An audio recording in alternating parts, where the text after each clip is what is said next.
ஒரு விஷயத்தை நான் இங்கே பதிவு பண்ண விரும்புகிறேன். அந்த ஆசிரியரை கூப்பிட்றாரு, விவாதத்துக்கு வாங்க, கான்ஸ்டியூஷனில் எங்கே சொல்லியிருக்கு, மைக் கொடுங்க, ரொம்ப இன்ட்ரெஸ்டிங்காக போகுதுன்னு சொல்லிட்டு எங்ககிட்ட வாங்க சார், சட்டம் படிச்சு எங்ககிட்ட வாங்க, நான் சொல்கிறேன் உங்களுக்கு எங்கே வயலேட் ஆகுதுன்னு சொல்லிட்டு. ஒரு நார்மல் பர்சனுடைய லைஃப்பை காட்டிலும் எங்களுடைய லைஃப் வந்து 1000 டைம்ஸ் சேலஞ்சு.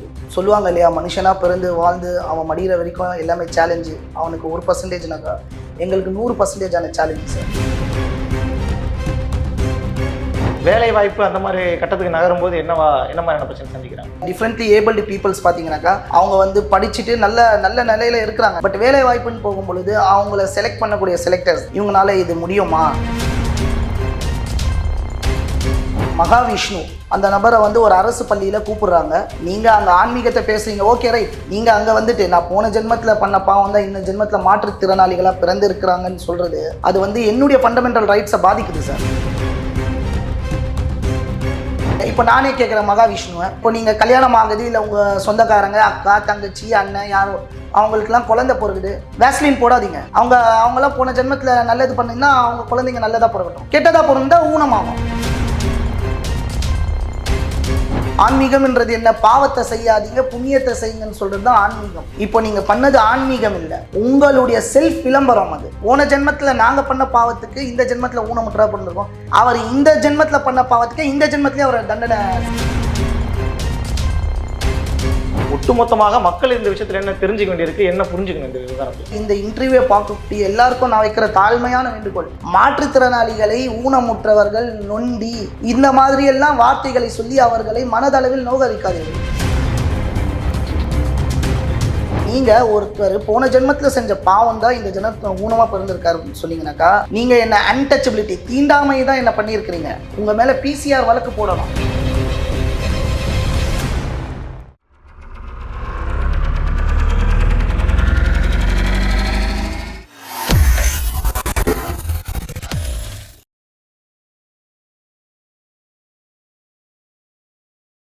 ஐத்தமிழ் நேயர்களுக்கு வணக்கம். இன்றைய நேர்காணலில் நம்மோடு இணைந்திருப்பவர் all differently abled advocate association இருக்கக்கூடிய வைஸ் பிரசிடென்ட் திரு மன்சூர் அவர்கள். அட்வொகேட் அவர் வந்து இன்னைக்கு இந்த மகாவிஷ்ணு குறித்த ஒரு சில வழக்குகள் பதிவு செய்யப்பட்டிருக்கு மாற்றுத்திறனாளி சங்கம் சார்பாக. அதுல ஒரு வழக்காக மன்சூர் அவருடைய வழக்கும் தாக்கல் செய்யப்பட்டிருக்கிறது. அது பற்றிய விரிவான தகவலை தான் இன்னைக்கு நம்ம பார்க்க போறோம். வணக்கம் சார். வணக்கம் சார். நல்லா இருக்கீங்களா? நல்லா இருக்கேன் சார். நல்லா இருக்கீங்களா? நல்லா இருக்கேன் சார். இந்த சப்ஜெக்டுக்குள்ள போறதுக்கு முன்னாடி, ஒரு மாற்றுத்திறனாளியா இந்த சமூகத்துல நீங்க என்ன மாதிரியான சிக்கல்களை சந்திக்கிறீங்க? இப்போ படிக்கிற இடமா இருக்கட்டும், நீங்க வேலை செய்யற இடமா இருக்கட்டும், இப்படி பலதரப்பட்ட இடங்களை நம்ம புழங்குறோம். என்ன மாதிரியான பிரச்சனை நீங்க சந்திக்கிறீங்க? மாற்றுத்திறனாளியாக இருக்கிறதே பலதரப்பட்ட பிரச்சனைகளை நாங்கள் சந்திச்சுட்டு வரோம். எங்களுடைய லைஃப் பார்த்தீங்கன்னாக்கா சார், ஒரு நார்மல் பர்சனுடைய லைஃப்பை காட்டிலும் எங்களுடைய லைஃப் வந்து 1000 டைம்ஸ் சேலஞ்சு. சொல்லுவாங்க இல்லையா, மனுஷனாக பிறந்து வாழ்ந்து அவன் மடிகிற வரைக்கும் எல்லாமே சேலஞ்சு. அவனுக்கு 1%னாக்கா எங்களுக்கு 100%ஆன சேலஞ்சு சார்.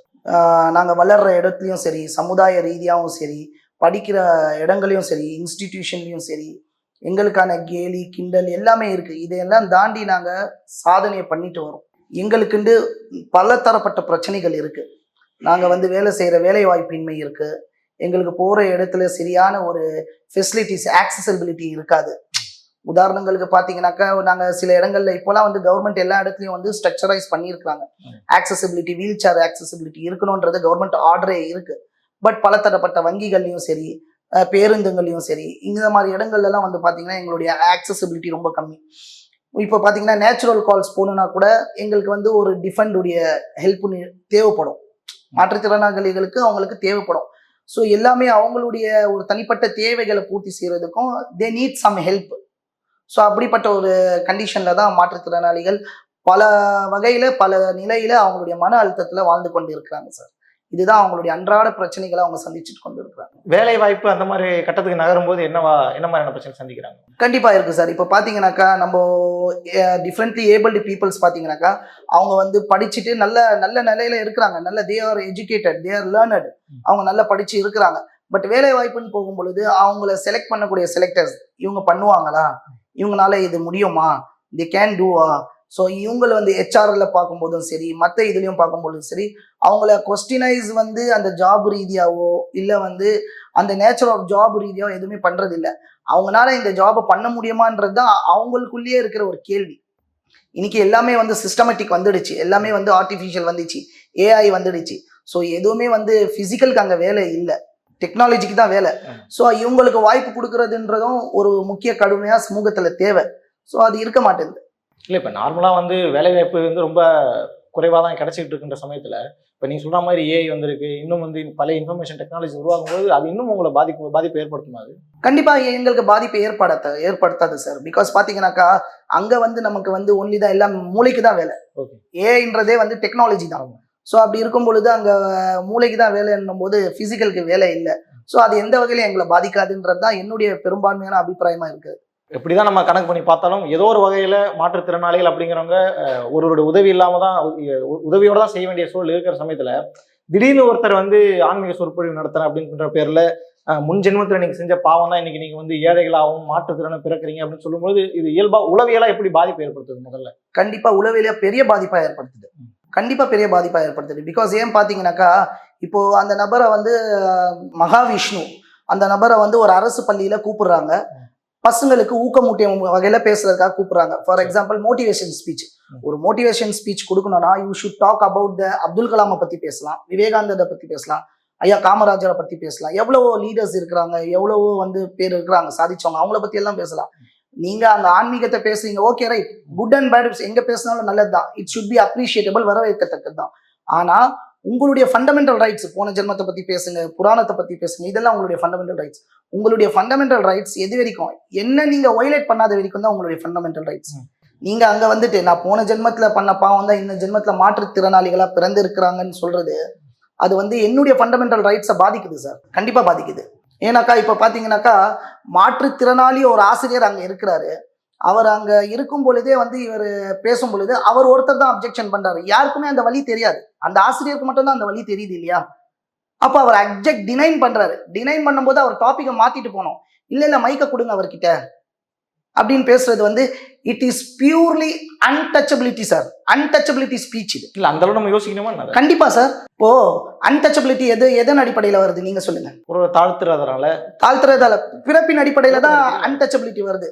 ஒருத்தர் தீண்டாமைன்றது இவர் இந்த சமூகத்துல பிறந்தாரு, இந்த சமூகத்துல பிறந்தாரு, இப்படி பிறந்தாருன்றது பிறப்பின் அடிப்படையில தான் தீண்டாமை வருது. அப்போ நீங்க ஒருத்தர் போன ஜென்மத்துல செஞ்ச பாவம் தான் இந்த ஜென்மத்துல ஊனமா பிறந்திருக்காருன்னு சொன்னீங்கன்னாக்கா நீங்க என்ன அன்டச்சபிலிட்டி தீண்டாமை தான் என்ன பண்ணியிருக்கிறீங்க. உங்க மேல பிசிஆர் வழக்கு போடணும்.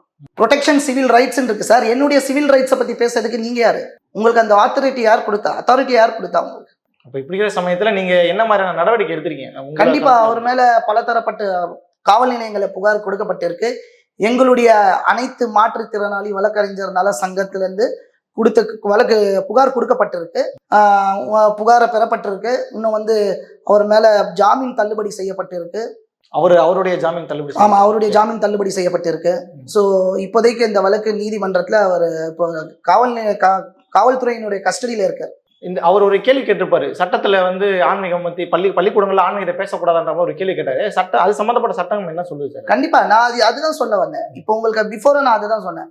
நீங்க உங்களுடைய ஃபண்டமெண்டல் ரைட்ஸ் நீங்க ஆக்சுவலி 28 ஆர்டிகல் வந்து 28(1) பிரகாரம் நீங்க வந்து பேசக்கூடாதுங்க.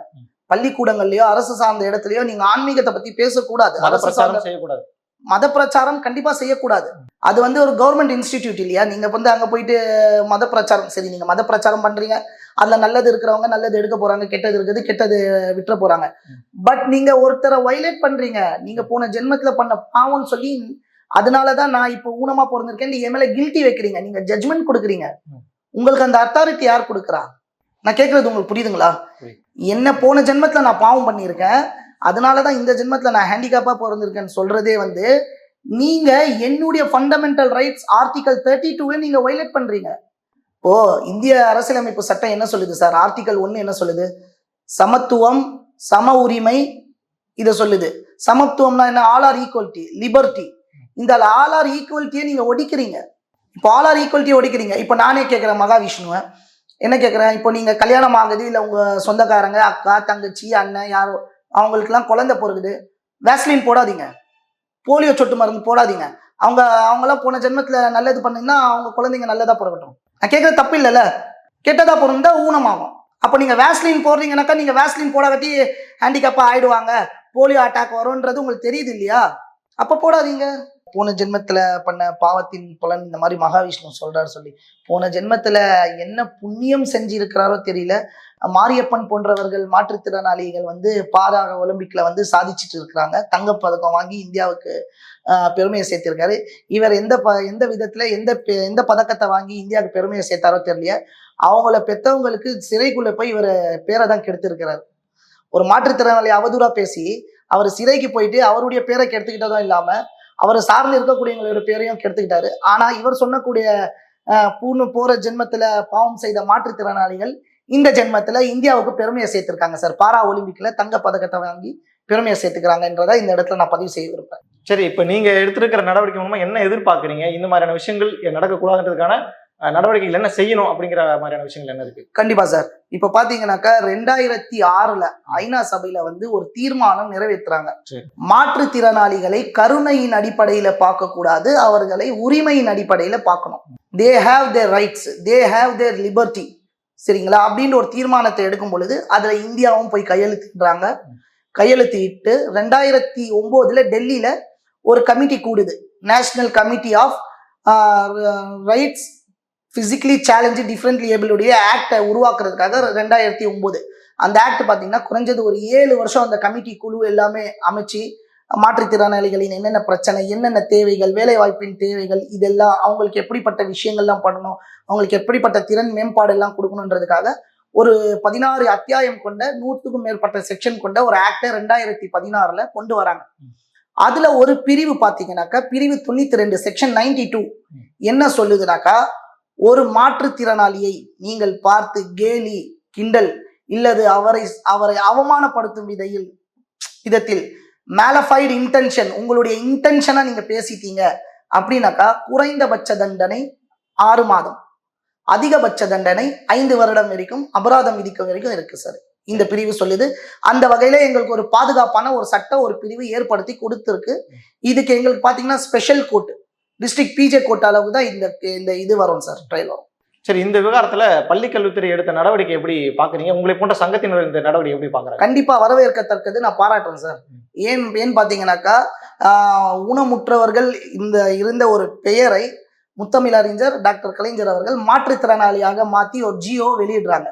அந்த ஜியோவை வெளியிட்டு அவங்களுக்கான ரைட்ஸ் அண்ட் ரெஸ்பான்சிபிலிட்டி பல வகையில எல்லா வகைகளையும் சமீப காலமா ஜியோஸ் எல்லாமே வருது. அவங்களுக்கு இந்த வகையில பண்ணணும், இது பண்ணணும்னு சொல்லிட்டு நிறைய ஜியோக்கள் நிறைய விஷயங்கள் எங்களுக்கு வந்து பாதுகாப்பு உரிமை கொடுக்கப்பட்டிருக்கு. கொடுக்கப்பட்ட அந்த உயர் நீதிமன்றமும் உச்ச நீதிமன்றமும் அதை உறுதி செய்து, உயர் நீதிமன்றத்திலே பல ரிட்டு மனுக்கு அவங்களுக்கான ஆக்சசிபிலிட்டி, நீதிமன்றத்துக்கு போறதுக்கு வீல் சேர் அவங்க தள்ளிட்டு போறது பல வகையில ஆக்சசிபிலிட்டி ஏற்படுத்தி கொடுத்துட்டு இருக்கிறாங்க. அப்படி இருக்கும் பொழுது என்னுடைய ஃபண்டமெண்டல் ரைட்ஸை வயலேட் பண்றதுக்கும் ஒரு கவர்மெண்டோடைய ஜியோவை வயலேட் பண்ணி எங்களை கொச்சைப்படுத்தி அவமானப்படுத்தி பேசுறதுக்கு மகாவிஷ்ணுவுக்கு எந்த விதத்திலுமே ரைட்ஸ் இல்லை. அவர் மேல வழக்கு போட்டது ரொம்ப நியாயமான விஷயம். ஆன்மீகத்துல எங்கேயுமே யாரையும் நோகடிக்கணும் இல்லை சார். அது எந்த மதமா சார்ந்து இருக்கட்டும், கிறிஸ்துவ மதமா இருக்கட்டும், இஸ்லாமிய மதமா இருக்கட்டும், இந்து மதமா இருக்கட்டும், ஒருவரை நீங்கள் தாழ்த்தியோ அவரை நோகடித்து பேசியோ எந்த மதமும் சொல்லவே இல்லை. நீங்க எங்களை நோகடிச்சு பேசுறதுல எங்க ஆன்மீகம் இருக்கு? ஆன்மீகம்ன்றது என்ன? பாவத்தை செய்யாதீங்க புண்ணியத்தை செய்யுங்கன்னு சொல்றதுதான் ஆன்மீகம். பாவத்தை நோக்கி உங்கள் பயணத்தை வைக்காதீர்கள், புண்ணியத்தை நோக்கி உங்கள் பயணத்தை வையுங்கள். இப்போ நீங்க பண்ணது ஆன்மீகம் இல்லை, உங்களுடைய செல்ஃப் விளம்பரம் அது. இப்ப தமிழ்நாடு முழுக்க அவர் ப்ராப்ளம் ஆயிட்டாரு. ஆனா அவர் போன ஜென்மத்துல நாங்க பண்ண பாவத்துக்கு இந்த ஜென்மத்துல ஊனமுற்றா பிறந்திருக்கோம். அவர் இந்த ஜென்மத்துல பண்ண பாவத்துக்கு இந்த ஜென்மத்திலே அவர் தண்டனை சிறையில கிடைச்சிருக்குன்றது தான் என்னுடைய தாழ்மையான கருத்து. அரசன் அன்று கொள்வான், தெய்வம் நின்று கொள்ளும். சரி, இப்போ மகாவிஷ்ணு மாதிரி பேசக்கூடிய நபர்களுக்கு உங்களை போன்ற மாற்றுத்திறனாளி நண்பர்கள் என்ன சொல்ல விரும்புறாங்க? தயவு செஞ்சு இந்த மாதிரி பேசாதீங்க. மகாவிஷ்ணுக்கும் மட்டும் இல்ல, இந்த விஷயத்தை பார்க்கக்கூடிய இந்த இன்டர்வியூவை பார்க்கக்கூடிய எல்லாருக்கும் நான் வைக்கிற தாழ்மையான வேண்டுகோள், மாற்றுத்திறனாளிகளை ஊனமுற்றவர்கள் நொண்டி இந்த மாதிரி எல்லாம் வார்த்தைகளை சொல்லி அவர்களை மனதளவில் நோகடிக்காதீர்கள். நாங்க பல பிரச்சனைகளை அவங்க சந்திச்சுட்டு வராங்க. இன்னைக்கு சந்திச்சுட்டு வர்றது அவங்க எல்லாம் பல மேன் படிப்புகளை படிச்சுட்டு வராங்க. அப்படி வரும்பொழுது நீங்க உதவி பண்ணாகட்டியும் அவங்களையும் உங்களை மாதிரி ஈக்குவாலிட்டியா பாருங்க. அதை தான் நாங்க சொல்ல வரோம். தமிழக அரசு கிட்ட நீங்க வைக்கக்கூடிய கோரிக்கை, எங்களுக்கு இன்னும் இந்த மாதிரி சட்டங்களை நீங்க வந்து உறுதிப்படுத்துங்க. இந்த ஒரு சம்பவத்துக்கு அப்புறம் அது எது ஒன்றும் வந்து ப்ரிகாஷன், வருமுன் காப்போம் வந்த பின் பார்ப்போமா இல்லாம இதுக்கப்புறமா யாரும் இந்த மாதிரி பேசிடக்கூடாது. இதுக்கு என்ன மாதிரி நடவடிக்கைகள் அரசு மேற்கொள்ளணும், இது அடுத்தது மேலும் எங்கேயுமே நடக்கக்கூடாது. இப்படி அடிக்கடி ஒருத்தர் இவரை தொடர்ந்து அடுத்து இன்னொருத்தர் வருவார், தன்னை விளம்பரம் படுத்திக்க எதை தொடலாம், எதை டாப்பிக்கை பேசினா வைரல் ஆகும் அப்படின்னும் பொழுது இதுவும் ஒரு டாபிக். கிருபாகரன் நீதியரசர், உயர்நீதிமன்ற நீதியரசர், ஓய்வு பெற்ற நீதியரசர், அவரு தன்னுடைய ஒரு இதுல சொல்லியிருக்காரு, தேவையில்லாத பொதுநல வழக்குகள் போடுறீங்களே, மாற்றுத்திறனாளிகளை திரைப்படங்களில் அவங்கள அவமதித்து பேசுறாங்க, அவங்க தவறுதலா பயன்படுத்துறாங்க, அந்த மாதிரி விஷயங்களுக்கு நீங்க பொதுநல வழக்கு போடுங்க. ஒரு உயர்நீதிமன்ற நீதிபதி எங்களுக்கு முக்கியத்துவம் கொடுத்துருக்குறாங்க. ஸோ நாங்க அரசு கிட்ட வைக்கிற கோரிக்கை, இந்த மாதிரி பேசக்கூடிய நபர்களை சட்டம், த கிளச்சஸ் ஆஃப் லான்னு சொல்லுவாங்க, சட்டம் தன்னுடைய இரு கரங்களை கொண்டு அவர்களை அடக்கணும். இது எங்களுடைய தாழ்மையான வேண்டுகோள். உங்களை போன்றவர்கள் எல்லாம் இது எதிராக பேசுறோம், நம்மளும் குரல் கொடுக்கிறோம்ன்றதெல்லாம் ஒரு பக்கம் இருந்தாலும், இன்னொரு பக்கம் பாஜகவை சார்ந்தவர்களா இருக்கட்டும், இல்ல இவருக்கு ஆதரவு கொடுக்கக்கூடியவர்கள் இதுல என்ன தப்பு இருக்குன்ற மாதிரி ஒரு அந்த பாயிண்ட் ஆஃப் வியூ, ஒரு ஆன்மீகத்தை பேசுறாரு, அதை சனாதன தர்மத்தை பேசுறாரு, இதுல என்ன உங்களுக்கு பிரச்சனை இருக்குன்ற மாதிரி கேட்கறாங்கல்ல, அதை எப்படி நீங்க அணுகுறீங்கன்னு கேட்கறேன். கண்டிப்பா நல்ல விஷயம் சார், அதை தான் நான் சொல்ல வரேன். நான் அவங்களுடைய ஃபண்டமெண்டல் ரைட்ஸை நான் பேசவே இல்லை. அவங்களுடைய ஃபண்டமெண்டல் ரைட்ஸ், சனாதானத்தை பத்தி பேசுறதும், அவங்களுடைய தர்மங்களை பேசுறதும், அவங்களுடைய புராணங்களை பேசுறதும், அதெல்லாம் கான்ஸ்டியூஷன்ல அவங்களுக்கு கொடுக்கப்பட்டிருக்க ரைட்ஸ் அவங்க பேசுறாங்க. அன்டில் என்னுடைய ப்ரொடெக்ஷன் சிவில் ரைட்ஸ், என்னுடைய சிவில் ரைட்ஸை வயலேட் பண்ணாத அளவுக்கு தான் உங்களுடைய கான்ஸ்டியூஷன் ஃபண்டமெண்டல் ரைட்ஸ் இல்லையா? நீங்க அதை வயலேட் பண்ணி பேசுறீங்கன்னாக்கா கண்டிப்பா உங்க மேல சட்ட நடவடிக்கை எடுக்கணும். நான் அந்த டாபிக் அதை தான் சொல்றேன். ஆரம்பத்துல இருந்தே நான் உங்ககிட்ட சொன்னது அந்த விஷயம் தான். உங்களுடைய தர்மங்களை பேசுங்க, அதுல எனக்கு பிரச்சனையே இல்லை, எந்த வகையிலும் எங்களுக்கு யாருக்குமே பிரச்சனை இல்லை. ஆனா எங்களை இதனாலதான் நாங்க ஊனமுற்றவர்கள் பிறக்கப்பட்டிருக்கோன்றது, எங்களுடைய சிவில் ரைட்ஸ் பாதிக்கப்படுறது தான் எங்களுடைய விஷயம். இப்ப அவருக்கு உண்மையிலேயே இந்த குற்றம் நிரூபிக்கப்பட்டு அவருக்கு தண்டனை கொடுக்கப்பட்டா எத்தனை ஆண்டுகள் தண்டனை கிடைக்கும், என்ன மாதிரி வழக்குகள் அவர் மேல பதிவு செய்யப்படும்? அதான் சொல்ல வந்தேன். இவங்களுக்கு பாத்தீங்கன்னாக்கா இப்போ பிஎன்எஸ் வந்துச்சு, ஃபர்ஸ்ட் ஐபிசி இருந்துச்சு, ஐபிசி இப்போ பிஎன்எஸ் இம்ப்ளீட் ஆயிடுச்சு, நிறைய அமெண்ட்மெண்ட் செக்ஷன்ஸ் வந்துடுச்சு. ஸோ அவர் என்னென்ன பண்ணாரு, அவரை கொச்சைப்படுத்த 153A நினைக்கிறேன்னா, எக்ஸாக்டா தெரியல. இப்போ அந்த செக்ஷன்ஸ்லாம் அவர் மேல கண்டிப்பா பிஎன்எஸ்ல வரும். அவர் அப்புறம் பார்த்தீங்கன்னா, நான் சொன்னேன் இல்லையா, protection from rights and differently able, அந்த ஆக்ட்ல பிரிவு 92 கண்டிப்பா அது இருக்கும். ஏன்னா அவர் கொச்சைப்படுத்தி பேசினார் இல்லையா.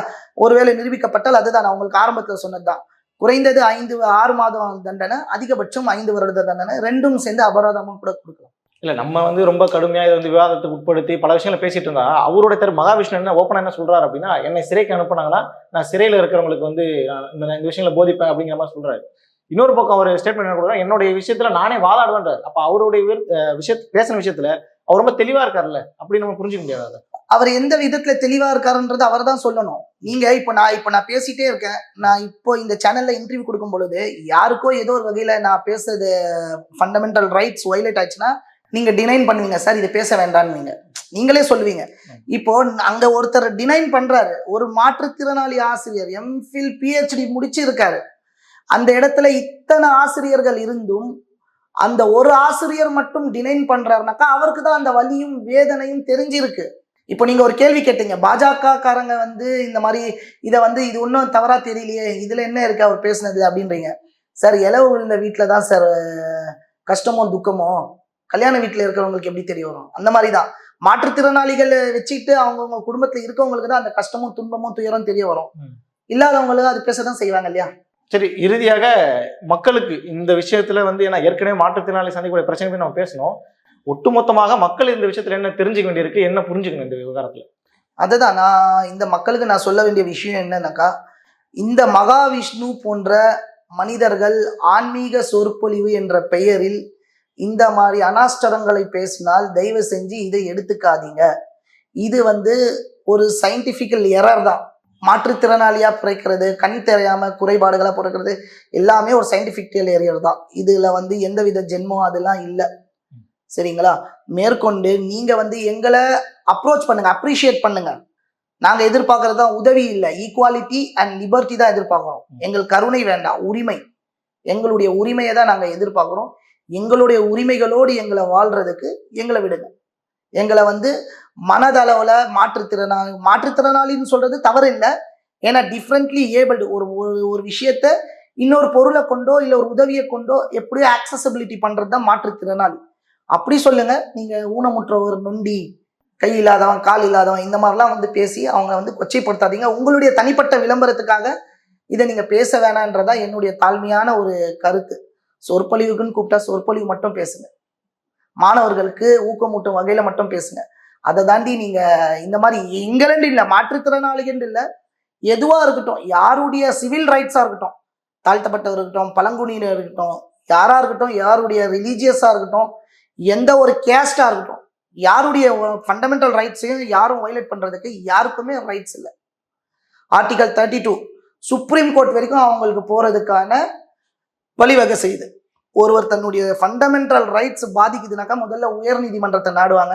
உயர் நீதிமன்றத்தால அவங்களுடைய ஃபண்டமெண்டல் ரைட்ஸை பெற்றுத்தர முடியலைனாக்கா அவங்க நாடக்கூடிய கடைசி the last but not least என்ற இடம் உச்சநீதிமன்றம். ஆர்டிகல் 32 அந்த ஆர்டிகல் 32 என்ன சொல்லுது?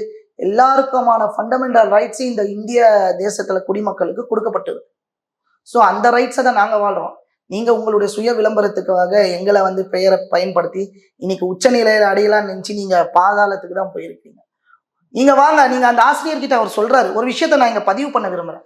அந்த ஆசிரியரை கூப்பிடுறாரு, விவாதத்துக்கு வாங்க, கான்ஸ்டியூஷன்ல எங்க சொல்லியிருக்கு, மைக் கொடுங்க, ரொம்ப இன்ட்ரெஸ்டிங்கா போகுதுன்னு சொல்லிட்டு எங்க கிட்ட வாங்க சார், சட்டம் படிச்சு எங்க கிட்ட வாங்க, நான் சொல்றேன் உங்களுக்கு எங்க வயலேட் ஆகுதுன்னு சொல்லிட்டு. பொது மேடையில நீங்க சொல்ற இடத்துலயே விவாதத்துக்கு வர தயாரு. உங்க ஆன்மீகமும் எடுத்துக்கங்க, சட்டத்தையும் எடுத்துக்கங்க, நானும் ஆன்மீக ரீதியாகவும் சட்ட ரீதியாகவும் உங்களை நான் விவாதிக்க தயாரா இருக்கிறேன். சொன்னது போல அவருடைய பூர்வ ஜென்ம பலனாக இன்னைக்கு ஒரு சிறையில் இருக்கான்னு சொல்லி நிறைய கிண்டல் கிளியம்லாம் வந்துட்டு இருக்கு. அந்த அடிப்படையில் தான் நானும் இதை புரிஞ்சுக்கிறேன். பல விஷயங்கள் நம்ம பேசியிருக்கிறோம், மக்கள்கிட்ட கொண்டு போய் சேர்ப்போம், மக்கள் அதில் தெளிவடைப்புன்றதுதான் நம்மளுடைய கோரிக்கையும். நன்றி சார். வணக்கம் சார்.